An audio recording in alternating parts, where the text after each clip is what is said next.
na University of Education Winneba cheche ni anase senior lecturer ba ko ya wo kira bakosem history sese wono so yiniti ya wo kyese NPP amanyoko ni mpanifo pese wo gina se Franka tudi na bibia koyi a afimpiri ne aduonu na mu akwa gina na se woto abama no a wabeye Ghana mampanyini no side bre no so yiniti a opese wo pribie Esemchwefo nhyiemu a Eric Sechin Ketia ya wo ye cheche ni e wo University of Education Winneba ye wo achemso aduro e na ode eto omanfo anim se sesei wo pese afimpiri ne aduonu miensa Presidential Primaries ebekoso NPP amanyoko nim no ono so ekoko gine bi o twese ogidi ye pa se obabedi mampanyini e wo man mu a nsusu ye pa wo no ebetimi aboa amoman yi etumpon da mehia nsɛmtwerɛfo a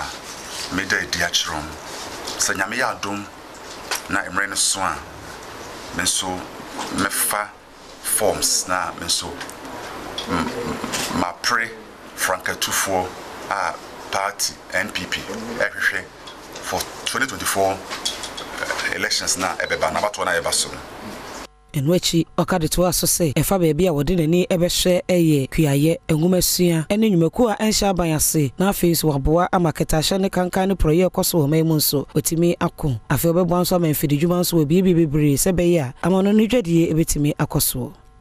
except for example number 1 yehwe agric kuayo yema yeni kokuayo pa atosu mienu a ehia papa na ye ankrankre adwumaye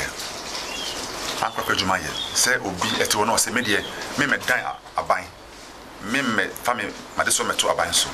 na me bi adwuma saa de no ya de bia ese eboa pa me kai se me betwem for the first time no say the private sector is the engine of growth. Into no nyama na de nyama be say 15 to 20 no say you pushing at the same time. Na we yaso we ha na ni na kambo ma e ba ko a na pion man no do man no akone.